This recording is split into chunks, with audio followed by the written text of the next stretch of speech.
So, I think one of the top questions we have about volunteering, you know, it's going to take time from the job search and so forth, people are looking for a job. And I think, Tom, maybe this is more a question for you to start with, and people can join in.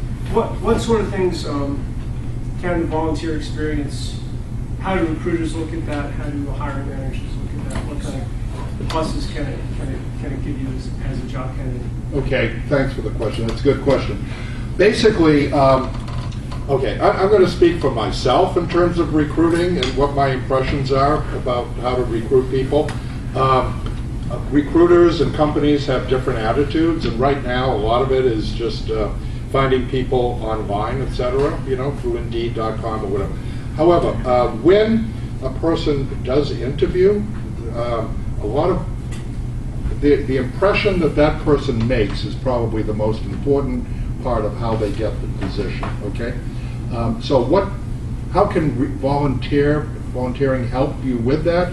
First of all, if you're going through a career change period, it helps you pretty much stabilize yourself in terms of your attitudes. Okay, when you are unemployed, oftentimes you become very depressed, despondent, nothing's working for you, etc. So when you're volunteering, that can change your attitude.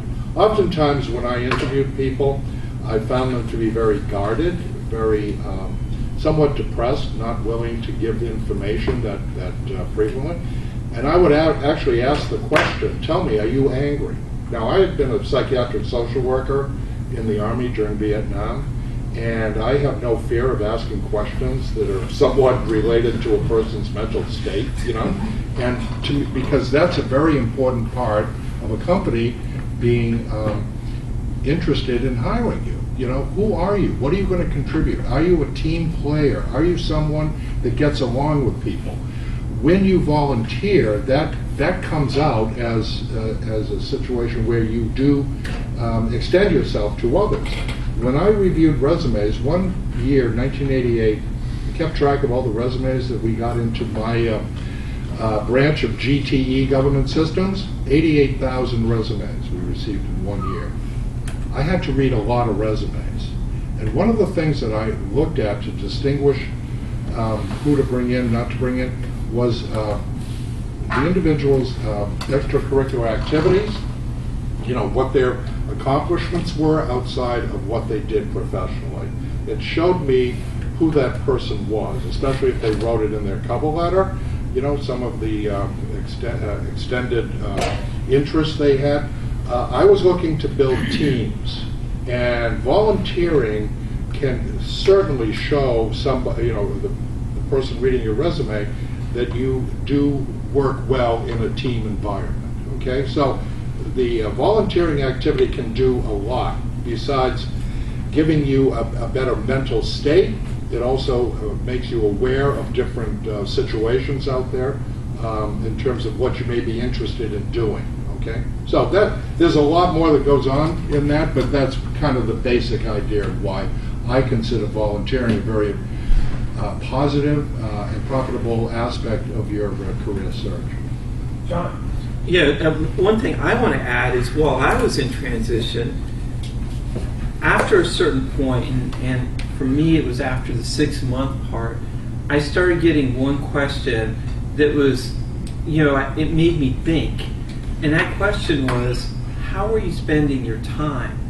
And so whether you realize it or not, they're interested in how you're spending your disposable time, because as an employer, they want to make sure that they're bringing in somebody who's ambitious, who's going to do things for them in that down slack time.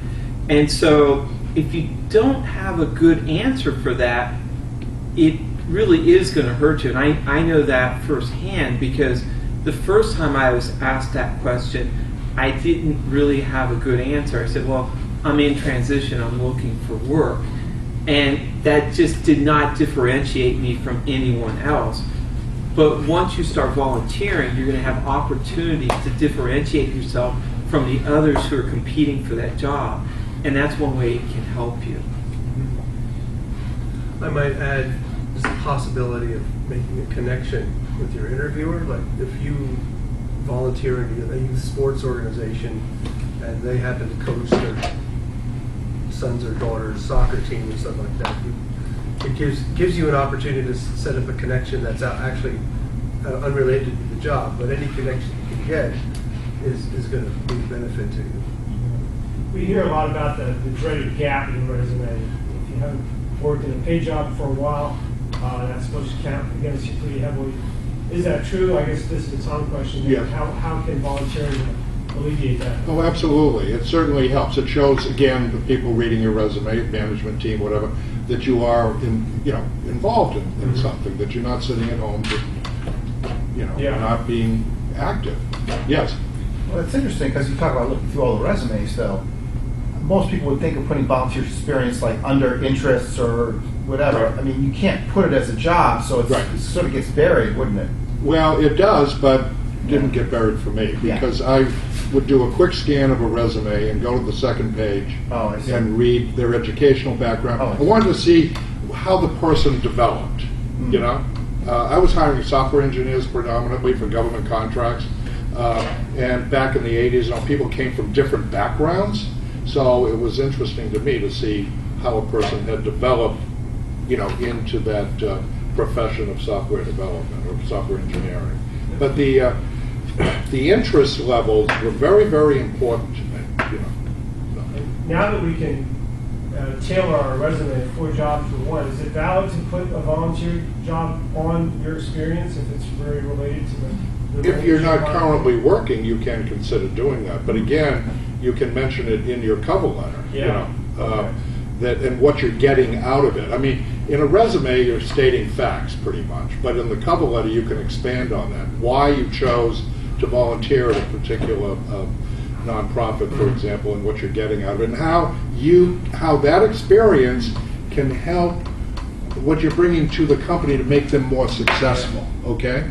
John, you want to add? Yeah, well, as far as getting buried, not necessarily getting buried, and here's why. If you have something in your volunteer work that is going to help differentiate you, in 40 Plus we teach you in the career course that we have, we teach you how to structure your resume for maximum efficiency. Right up front you have a profile, and you can include it right in the profile, especially if you have, like, I'm just going to use Aaron as an example.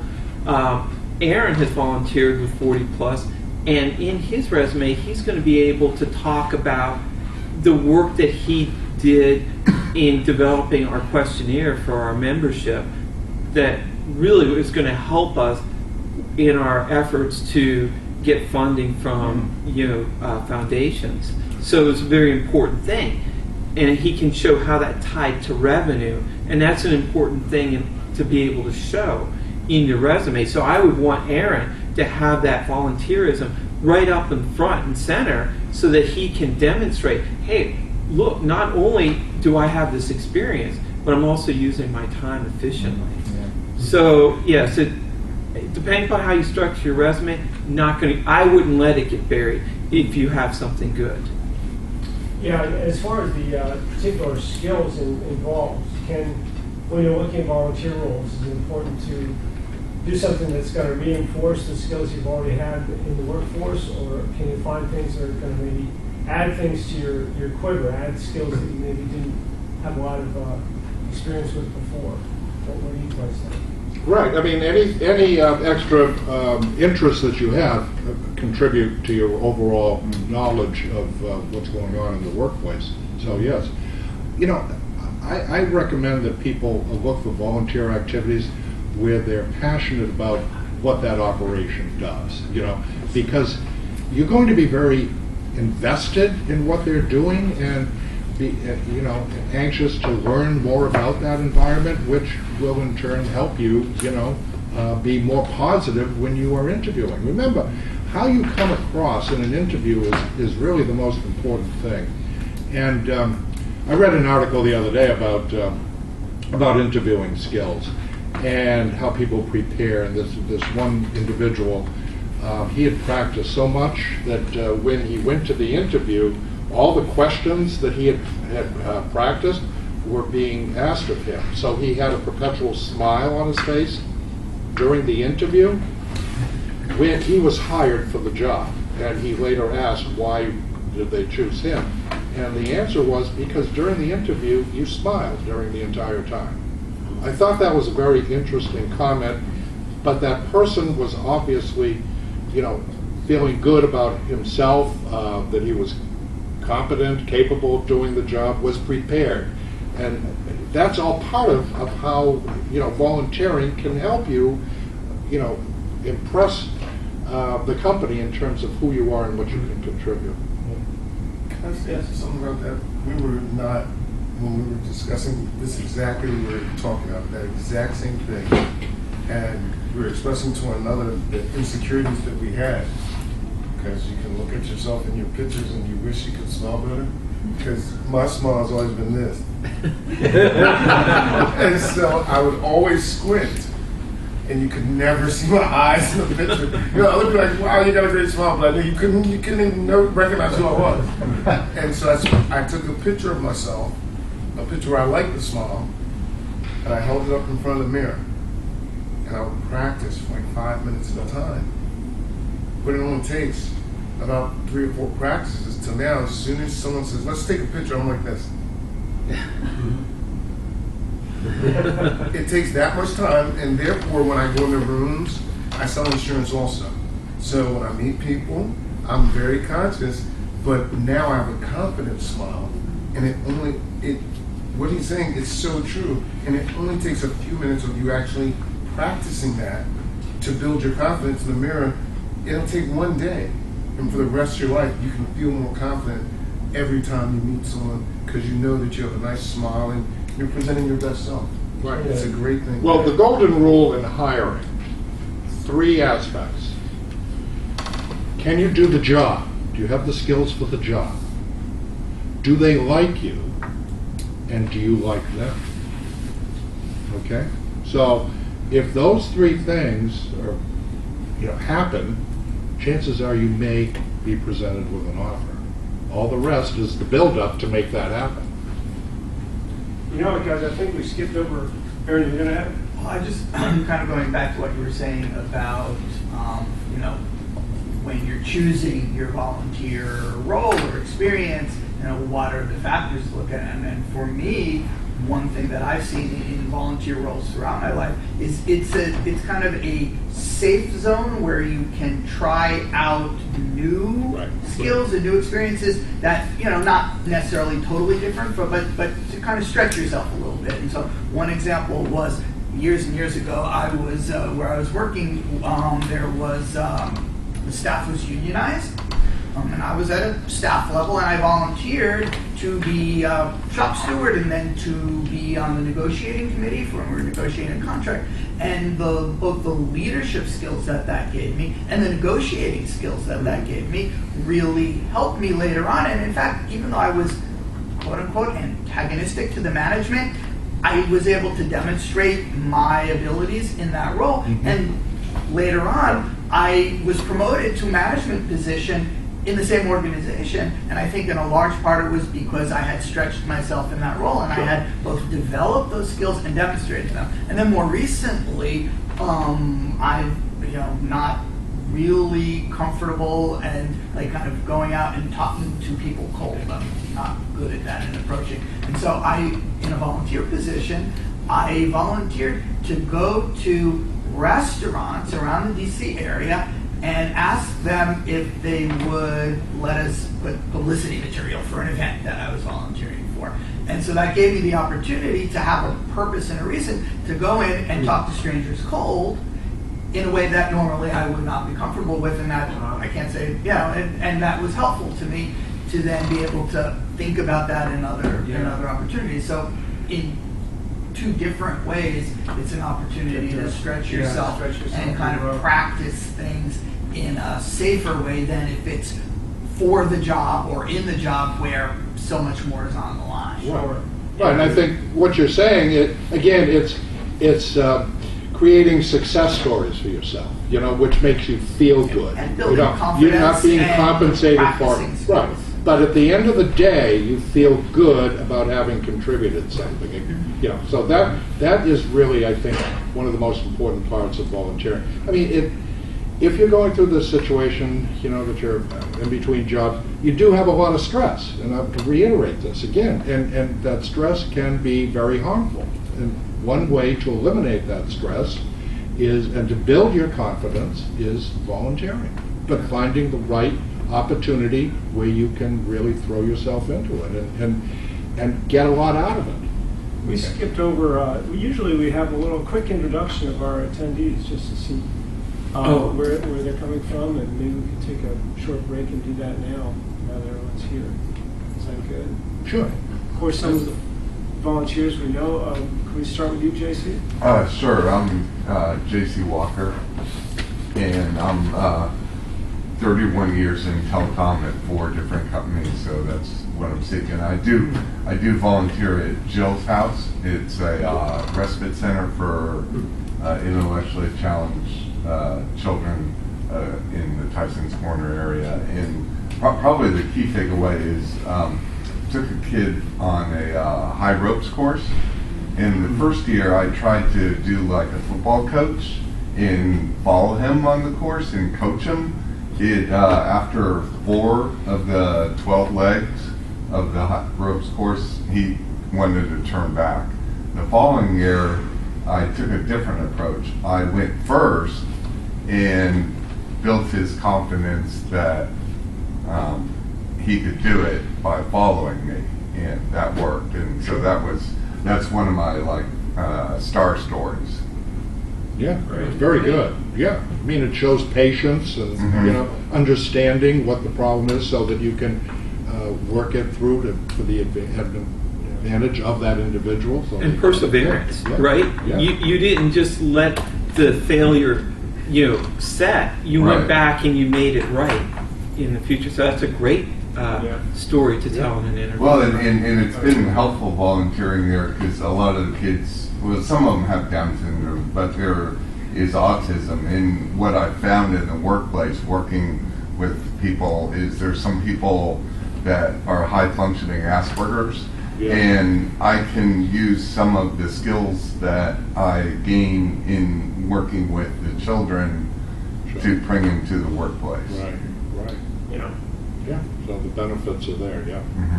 It's always easier to treat it. Hi, so my name is Pete Dewey, and I actually used to run the volunteer center in Montgomery County. Oh, wow. So I was really interested in this topic. So I actually have gone into a encore career as a transitions coach, really for people who are finishing up their main career and then looking as to what I want to do next, which could include a part-time career, full-time career, volunteering. It involves all the aspects unrelated to financial things, retirement. So I've been doing a lot of study in that area. So this is an area that really interests me a lot. And the people, actually I have a client right now who I'm working with, and it's interesting, he really wants to volunteer. And part of the challenge is similar to looking for work. It's like, it's hard for him just to motivate. Like he does the internet research, but then to actually execute and call and reach out has been a challenge. And so working through that block with him. So just a little bit about me. Good morning. My name is Jeffrey Collins. I'm a 40-plus alumnus. I recently retired from the New York City schools as a high school social studies teacher in the South Bronx. I'm transitioning from New York, Long Island, back to Maryland, and seeking out opportunities here in the DC area. Volunteerism is very important. It's been a jumpstart for various aspects of my work career. Most recently, in the early 2000s, I did volunteer work with the American Red Cross of the Washington, Maryland area, and was able to parlay a volunteer opportunity into a full-time opportunity on the national level with the American Red Cross. So volunteerism has not only its altruistic aspects, but also it's a good transition into the workplace. Good.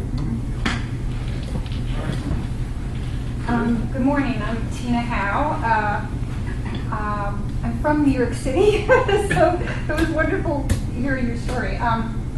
I work in marketing and communications. I moved here about 12 years ago, and I got into internet work. So I've worked on website redesigns as a web writer editor, digital project manager for several different nonprofits and federal contractors. And I got laid off a few months ago, so I'm in transition right now. I have done some volunteering. It's been a while, and it's been kind of hard for me because there's so many opportunities, to be honest with you. It can be a little difficult to figure out, which organization, what to do, how to tie it to your job search, because I want to do that. But I have volunteered for like UXPA, the User Experience Professionals Association. I've volunteered for some other professional groups as well.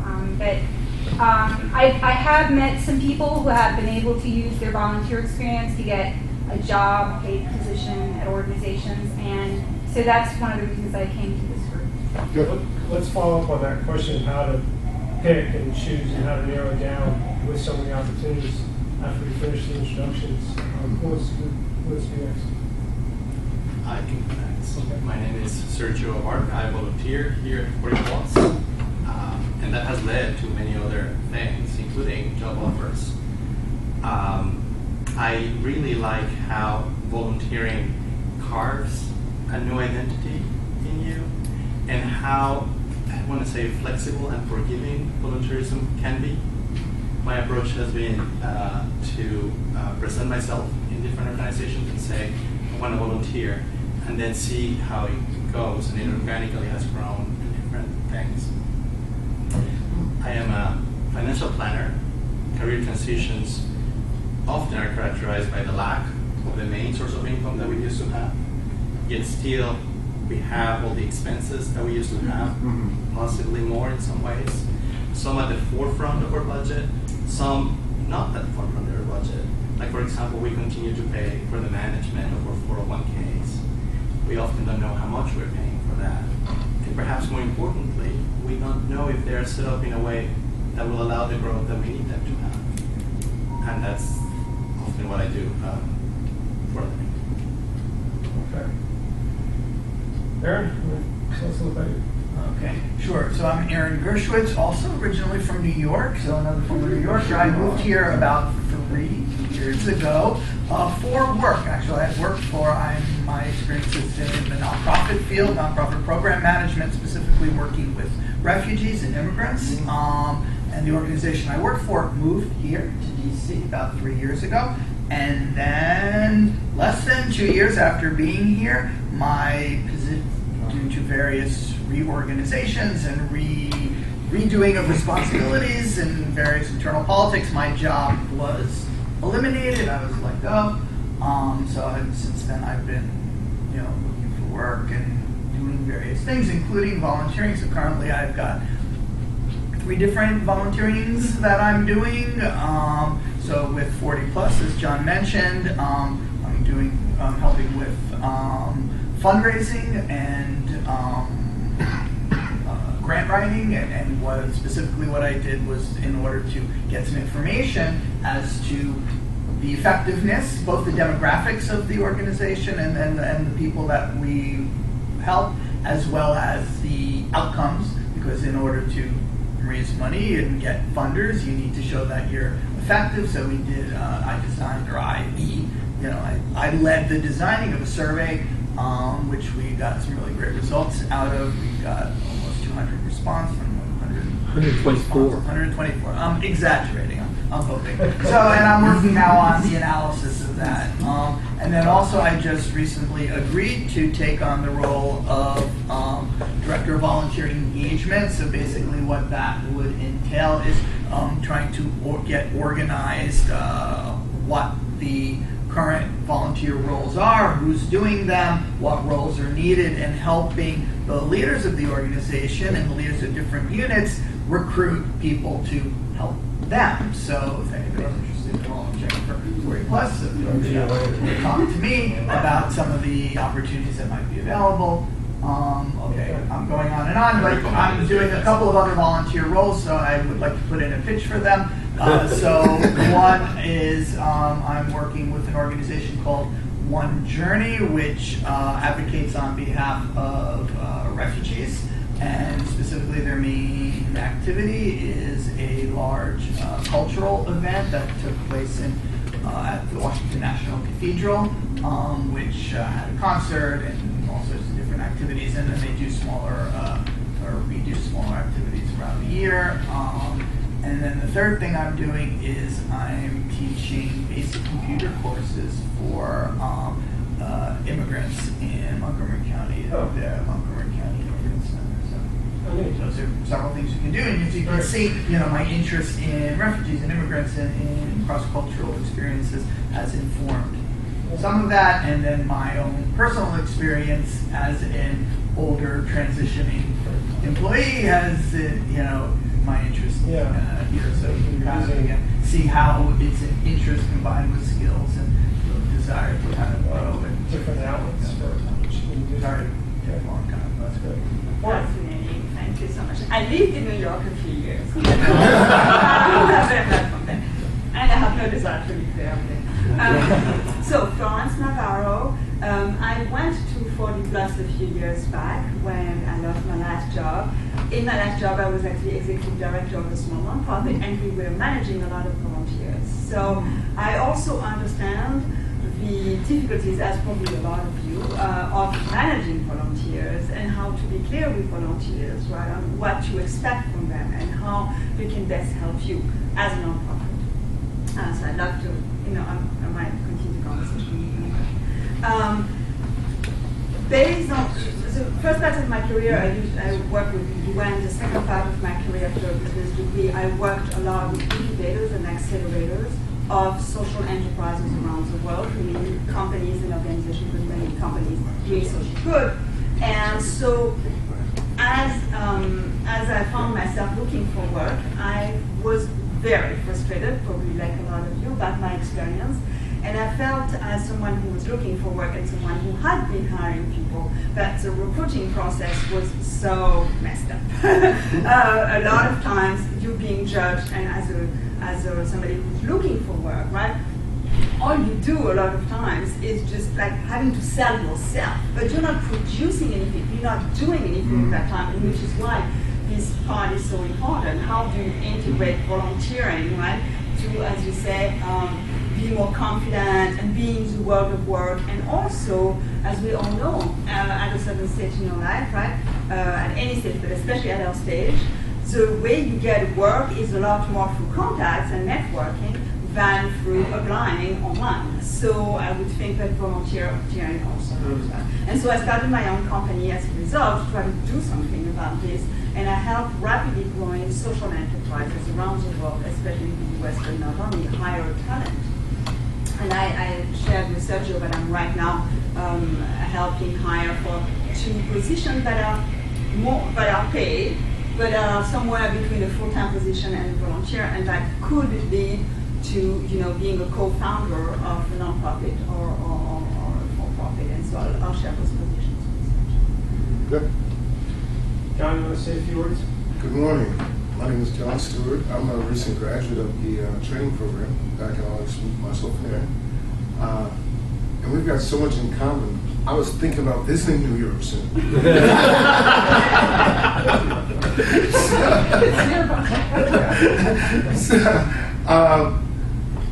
I'll share my story. I went to the University of Virginia, and I had joined the service fraternity back in 1988. So on weekends we'd go into the local community, and I didn't even know people did this stuff, because I grew up in one of those underserved communities here around Washington myself. I was like, wow, this is incredible. And so So I went ahead and finished my engineering at UVA and got an MBA from Texas. And I was a strategic planner for the Department of Defense here in Arlington. And in '96, my friend said, "Hey, you want to work with me at this Christian youth leadership camp up in Baltimore, Maryland?"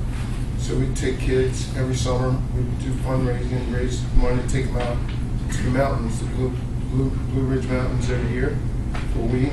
And I used to do that every year for maybe 5 or 6 years. I'd spend my time off from work just working kids camps and stuff.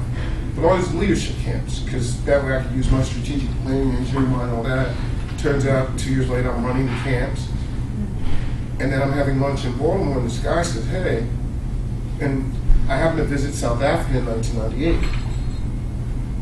And I ran into a guy from Baltimore, a priest, and he says, "Hey, you guys, I lived in South Africa all these years, but I had to come back. Would you like to run a camp in South Africa?" And I'd already visited South Africa once. I was like, "Heck yeah. I'd love to go back."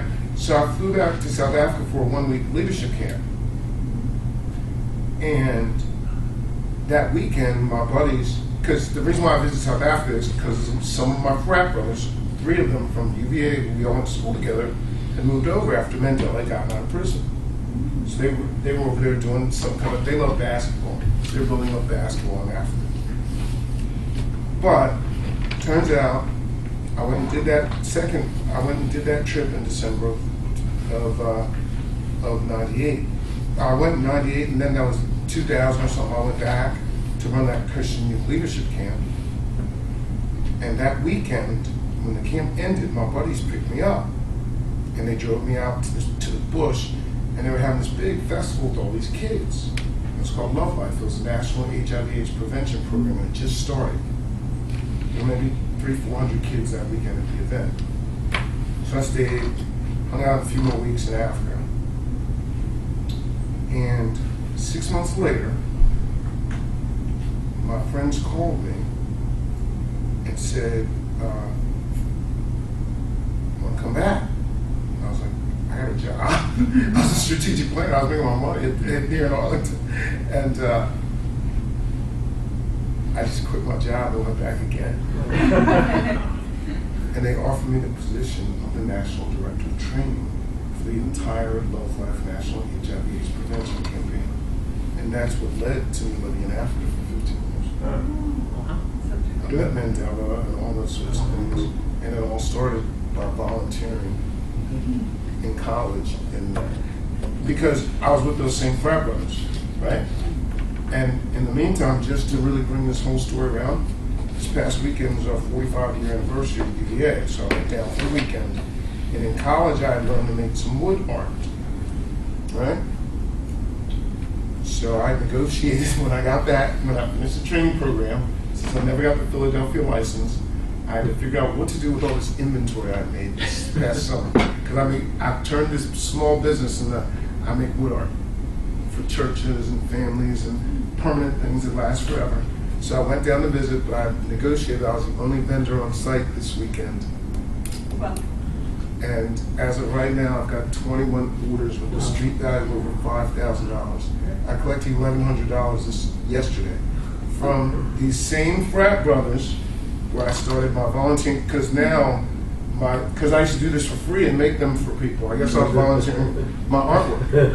I make artist gifts, and people started paying me one day. And then I was like, huh? And then when I got back to the U.S. last year, 15 months ago, someone said, make me a gift. I did it. It went online. I started getting sales, and I've made over 50 pieces in the last year. And I'm not looking for a job. I want one because it'll be easy to get someone else's money. But the truth is, I'm like one of these serial entrepreneurs. I got to work for myself, but it all started because of volunteering. And the networks that you get through volunteering is important as professional. Right. Thank you all for sharing your volunteering activities. Obviously, you all see the value in volunteering. So, I'd like to address, I'm sorry, what is your name? Me? Yes. Reed. Reed. Yeah. You made a comment which I'd like to address a little bit further. an individual you're working with that you're proposing that he call somebody Yeah. to initiate some volunteering activities, but he's reluctant to do so. This is a problem people have in making those calls to introduce themselves to organizations, to possibly find volunteering activities. It's cold calling. And he probably, I don't know, I'm just guessing, but he or she is probably reluctant to pick up the phone and introduce themselves in a cold call situation. And generally the reason for that is the individual is afraid of rejection. Okay?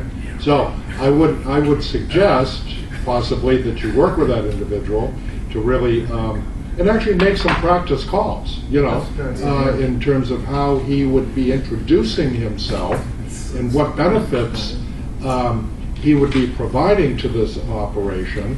And what he wants to do probably is to go in and have a meeting with them and see how his skills or interests can help them as an organization. So I was a headhunter years ago in San Francisco, in Silicon Valley back in the early 80s, and cold calling was a very important part of what I did, but also a very, what's tenuous, whatever, that fear of rejection. Yeah. I came to the conclusion that if I'm making a call, I have something to offer. And if the person at the other end of the line is not receptive, that's their problem, not mine. Okay? So taking that attitude that you have something to offer is the way to approach it. Okay? Yeah, instead of feeling like Right. you're bad Right. or Instead, something. yes. Yeah. So I think that's a very important part of volunteering, because you generally have to go out and make your presence known, and that can be difficult if you fear that rejection may happen. Okay. Thank you. Tina, you have a question? Yeah. Yeah, I was going to follow up on Great. Tina's How to pick.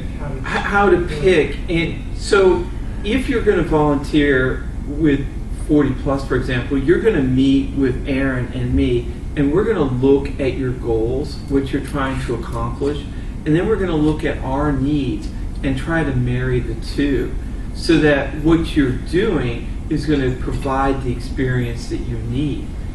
And that's something that, we do because we know the value of having a win-win situation. Not all places are going to do that. Now, I'm sorry, I didn't catch your name. Florence. Florence? Yeah.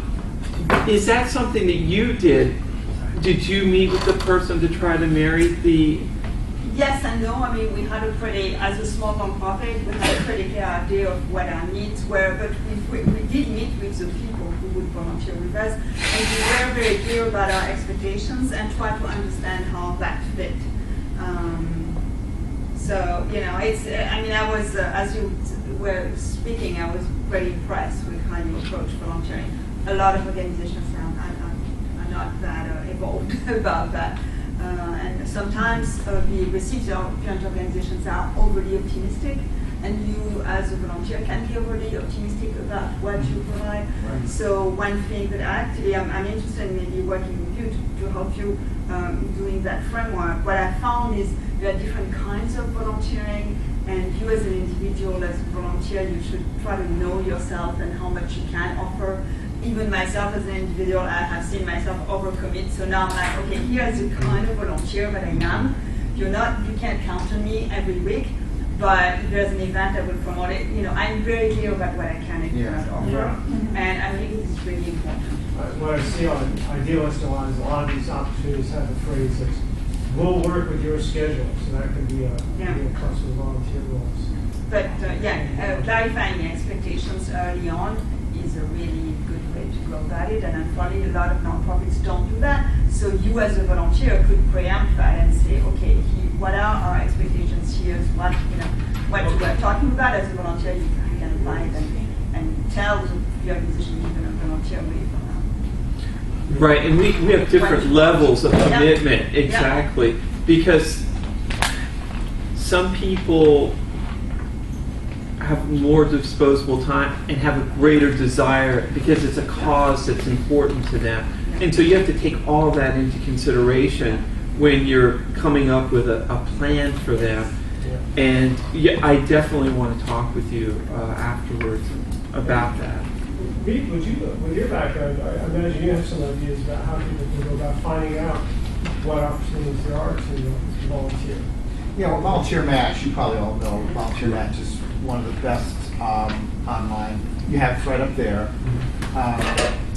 I guess one of the things that I find, and being in the nonprofit sector, and you might resonate with you alluded to it a little bit, was a lot of times nonprofits they're looking for specific roles, and how can I say it? I think sometimes there's a lack of creativity in terms of seeing the potential. Like, for example, Tina has this amazing skill set, right?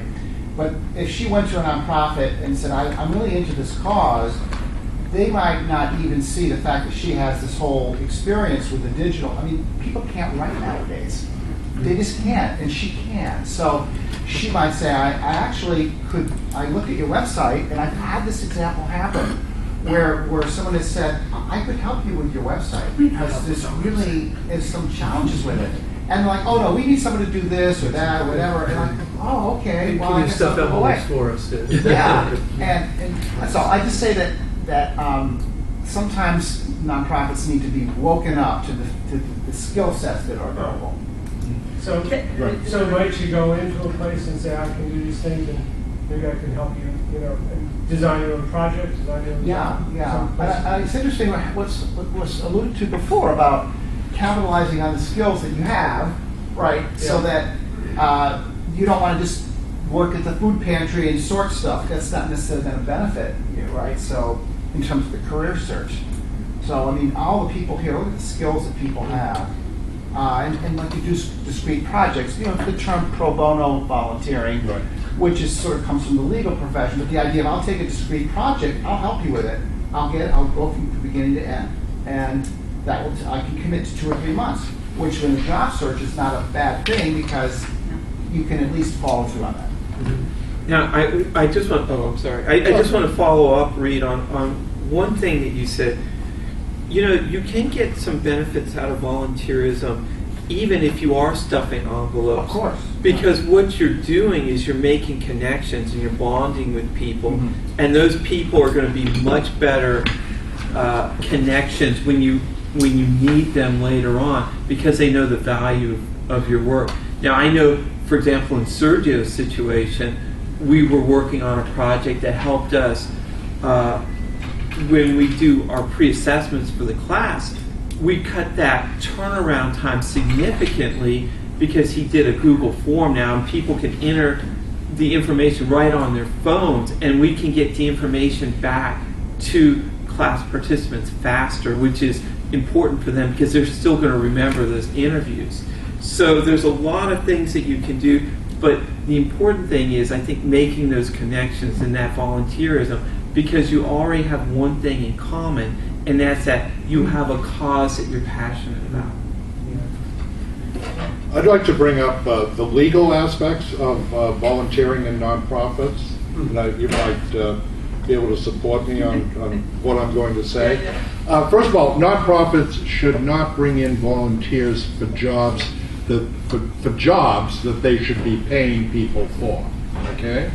There was an article in the paper yesterday in the Washington Post. I don't know if anybody saw this. Laid off employee returns to nonprofit and does the same job unpaid.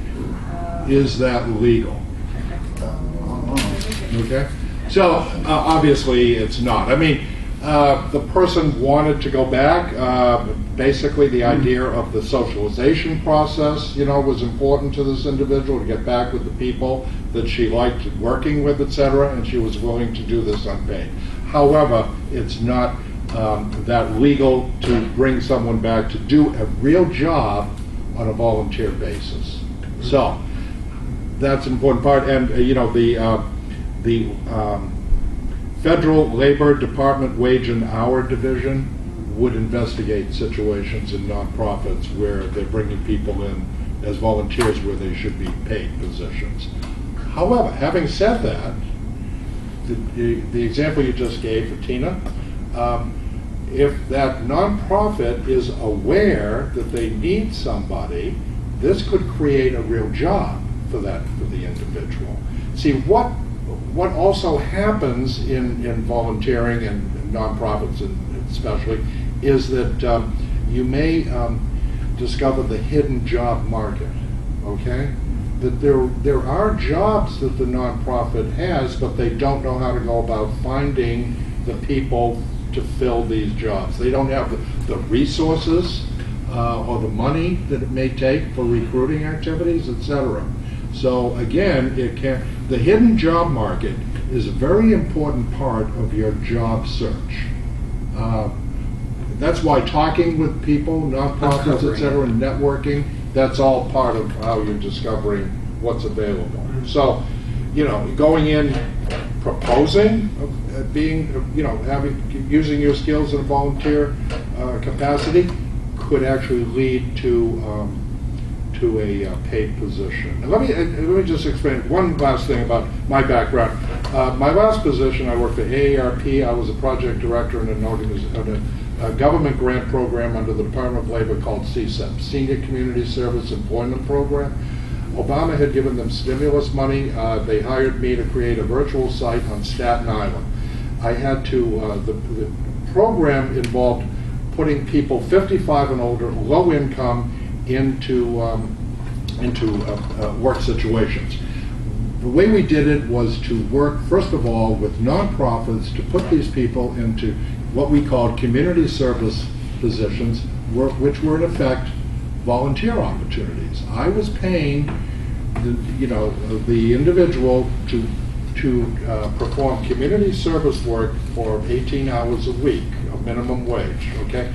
What this does, it allowed the individual to get into an environment where they could show their abilities to that operation, plus develop new skills to propose to other operations. So I recruited people. How did I put these people into nonprofits? I went to the internet, did some research, and found an organization in New York that listed every nonprofit in New York City, to include Staten Island, Bronx, Brooklyn.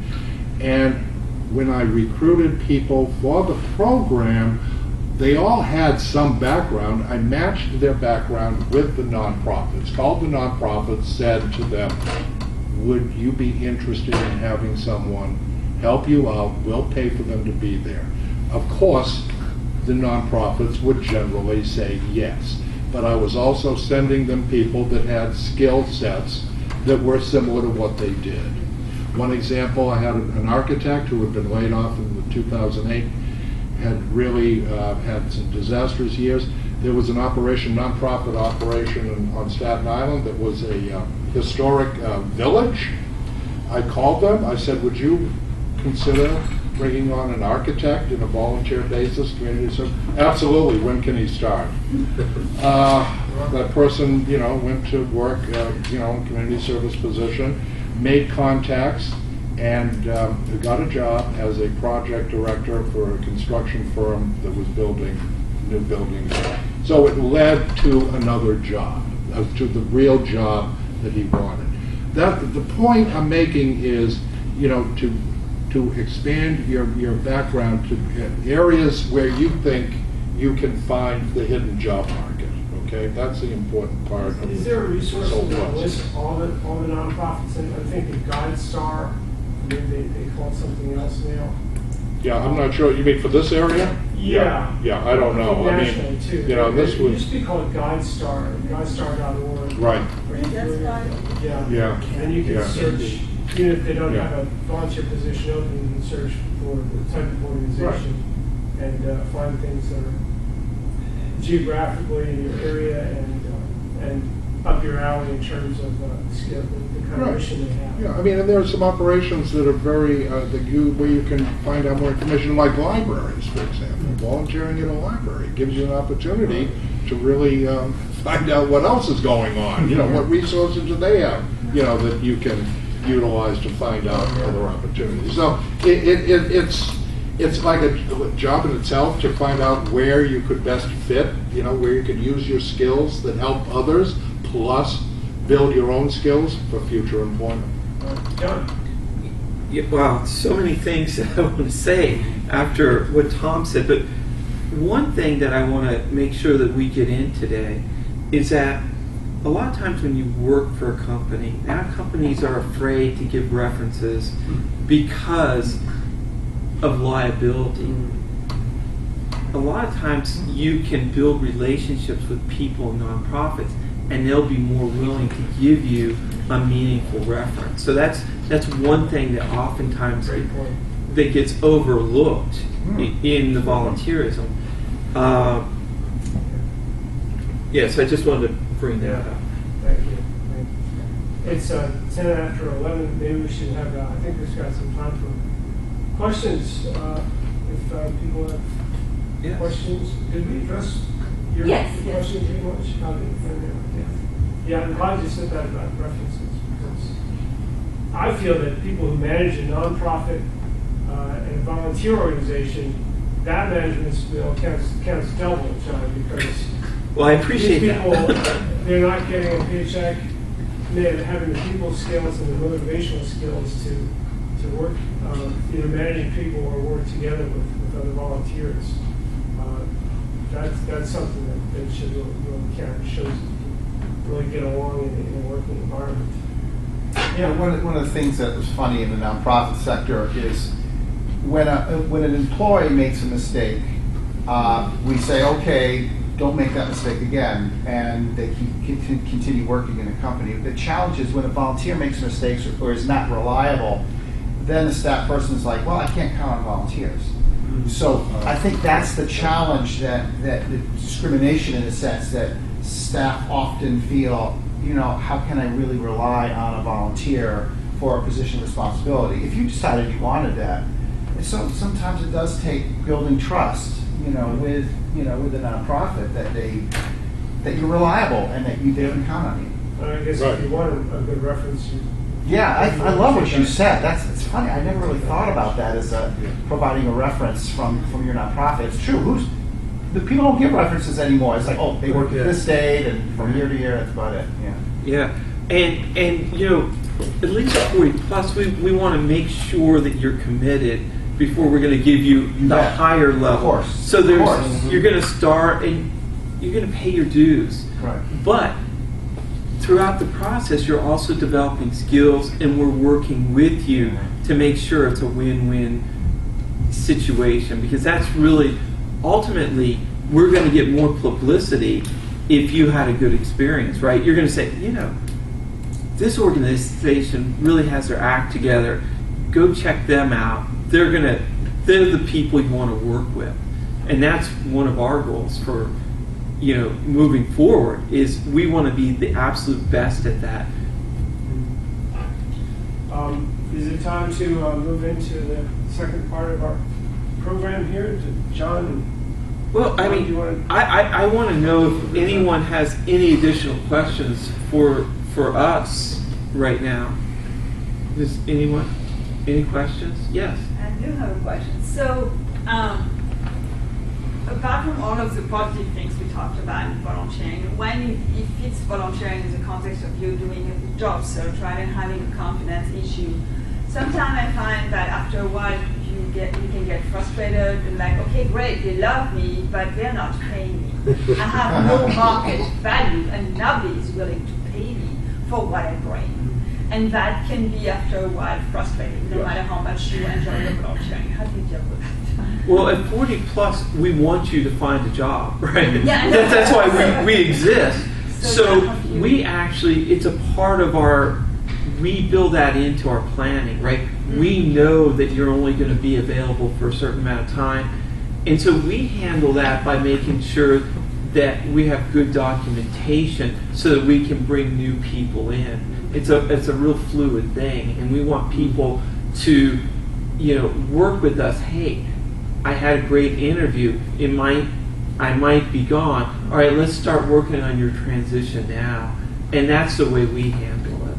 yeah, maybe in the general case, just setting a time limit, would that be one? Okay, if That's in definitely. X months, you know, maybe I'm just gonna go to a different organization. And then you get a new network, you Yeah. meet different people, and maybe it works out better towards paying for it. But leave on good terms, you know. Yeah. You know, Yeah. and one of the things I'd like to do is identify some smaller, less responsible positions where, you know, if you've got 3 hours a week, you know, okay, we've got some positions for it. I haven't gotten too far with that yet, but Yeah. But we're working on it. Yeah. That sounds like a pretty minimal amount of time. It's being able to chop that up into, Yeah. 3 hour weekends. Well, because like someone like Aaron, he has multiple nonprofits that he's working for, and when you're in the job search, you don't want 100% of your time devoted to volunteerism because you'll never find a job. Right, yes. And so you have to manage that, and so everyone has a different need, and that's why it's really important to have that communication when you're volunteering. Yeah, my experience as a volunteer at 40 Plus and other places I'm volunteering now at a nonprofit bookstore and at a community library. I saw there was a line in a book called How We Measure Your Life that really resonated with me because I'd heard a lot of advice about I'm in kind of a sabbatical mode. I want to switch out of journalism to what I don't know yet. And the advice was to, yeah, you can make a chart about what you like and what you're good at, et cetera, but the proof is in going out and doing things, trying different things. And that's been really helpful, of course, volunteering. Well, I think one of the words that could be used to satisfy that is fulfillment. You know, what are you searching for that will help you feel fulfilled, happy, you know, energized, you know, all the positive aspects of why you would get up in the morning and go out and perform some activity, you know, that will lead to more positive things for you and others. And it should be a self-discovery process too, right? The more you volunteer, the more you're going to know about yourself, and it's sort of like investing in yourself. You're going to learn things. And so if you, for example, wonder, what would it be like to work in a bookstore? Now you have that experience, and it probably involves skills that you didn't even realize at first. Yes. And so now you're like, now I know what this really means. I don't really want this. Yes, right. And now you know, all right, I can knock this off my list of possibilities, but that does get you closer to the fulfillment role that, Tom was talking about. Yeah, even just on a daily basis, the satisfaction I got from going to a job and producing something that had value to other people. Same with volunteering, whether it's paycheck or not, that paid me to the satisfaction is the same for me. Yeah, it's really cool. I just want to emphasize what Fred mentioned, being of value to others. We've kind of touched on it before.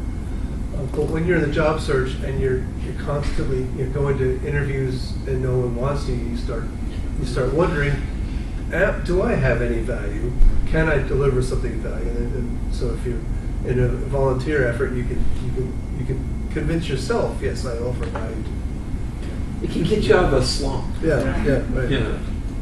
Yeah, one last comment about my volunteering. I've been a volunteer at 40 Plus for 15 years or so I've been here quite a long time.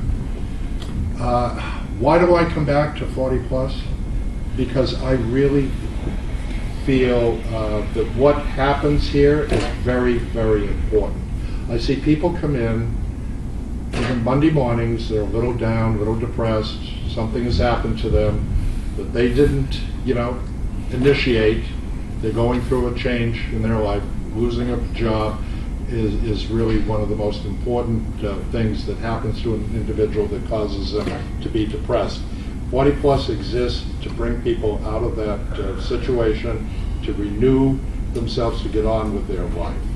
And I've been able to be part of that for 15 years, so I walk away, after having talked with people or working in the program, teaching or facilitating the program, feeling very, very happy that I can actually make a difference for people to move their lives forward. So that's an important part of what 40 Plus is all about.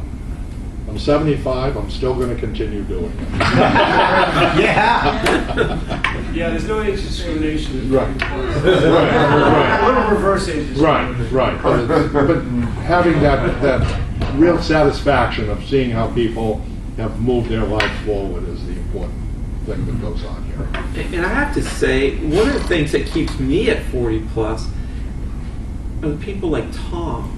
When I was in transition, I saw Tom, and he said, I remember a story he told me about the best job of his life he got when he was age 66. And I was like, wow. If he can get the best job of his life at age 66, there's hope. For me, and I was thinking, does it take that long?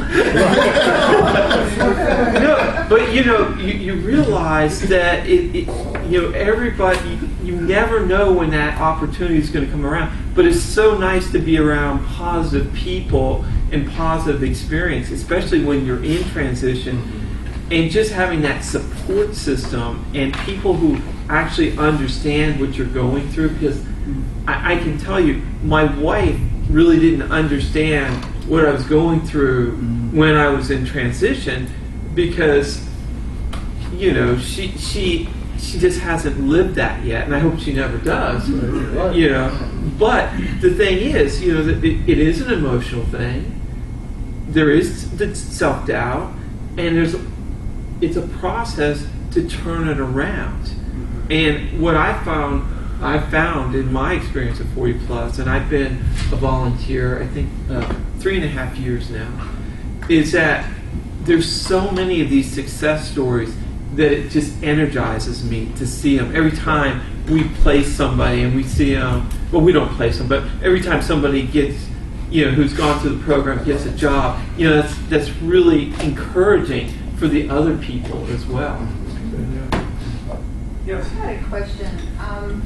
It occurred to me, I've always thought most volunteer positions are unpaid, but I think there are some more paid volunteer opportunities. And so, can any of you address that?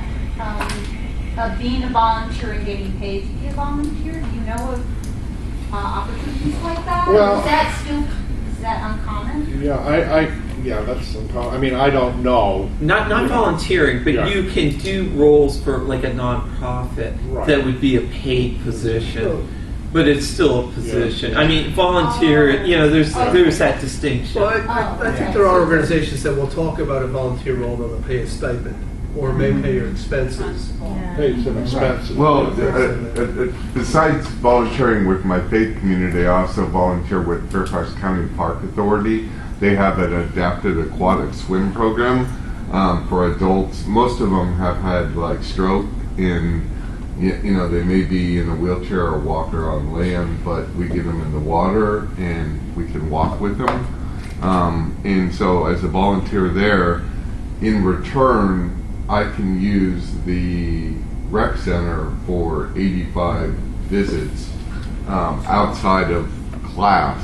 Yeah. So it's a benefit, a perk. Yeah. So the reason it's capped at 85 visits per year is because it would exceed a benefit of $500, and the IRS would count it as taxable. Oh, yeah. So there are ramifications with the IRS as to what a nonprofit can. Yeah. Because otherwise you're really an employee. Right. Yeah.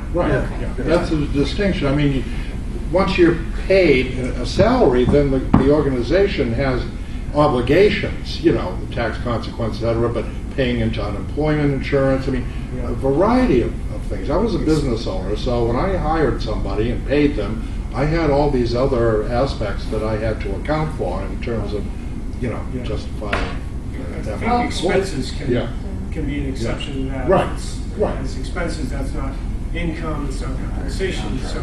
Reimbursement, expenses- so reimbursement. Reimbursement, or a stipend that's an estimation of your cost. Or I guess, like Tom, you described the program you were describing, there was like a third party who was Right. paying, so Right. I guess there are, I don't know whether. Your tax dollars were paying for the Yeah. CSEP program. So it's still a Yeah. job.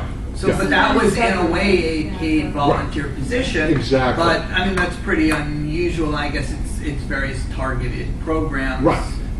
By whatever organization Yeah, is. but Well, 50 so it's very unusual. Yeah. And probably government has to get involved to pay. In a situation like that, They yeah. have a Yeah. particular reason for paying, like you mentioned, they were trying Like to get people for- into Right. jobs. Well, the anyway. CSEP program was part of the Older Americans Work Act of 1968, so it's been around for 50 years, okay?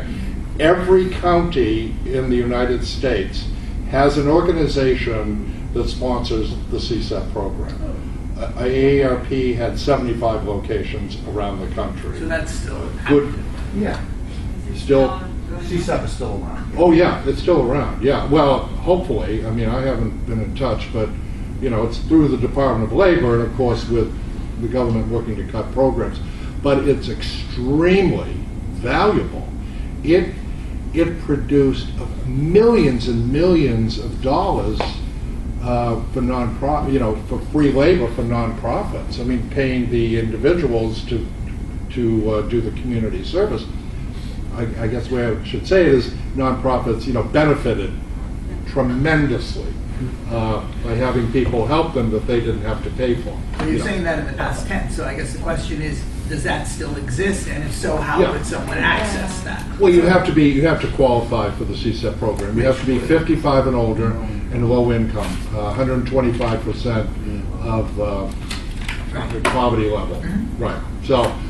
But if you've been out of work for a while. And if you've been out of work for a while, exactly. I've referenced an architect who had done very well with his life, but had been unemployed for a number of years and became low income. Then AmeriCorps is another example Yeah, of a program yeah. that does Yeah. that. So if you've heard of AmeriCorps Yeah, or I have heard of Vista, AmeriCorps. which That's right, with this stuff. yeah. is also, you get, the volunteers get a stipend. But, yeah, but these are government-sponsored programs, and generally, you know, they're minimum wage. I mean, you're not going to be making a huge sum of money, you know, it's substance Yeah, I was salary. curious if maybe there were new programs, you know, that I might not know about, that maybe you all might know about. I mean, that's why I was bringing it up. But, Yeah.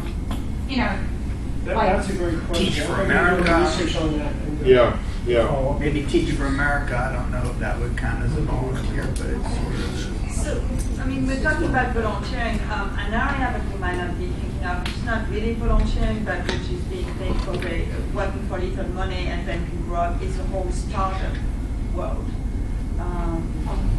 So, And you should describe the Angel examples. List.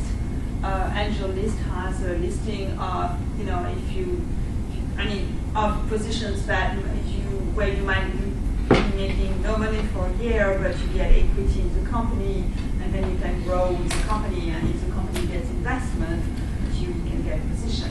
So, for example, I will share with Sergio two positions. One is with a nonprofit, and one is with Vive Spaces, which is a woman-owned small business right now, which helps offices be more productive and people be more productive and happier in their place of work by providing biophilic environment. So if this was decorated by Vive Spaces, there might be some smell that makes us more productive. There will be live plants. There will be some hanging. So and that company is looking for a sales associate, which is going to be paid, minimum wage right now, hourly based, but you will get to meet a lot of offices, a lot of places of work where you're going to try to sell Vive Spaces products, right?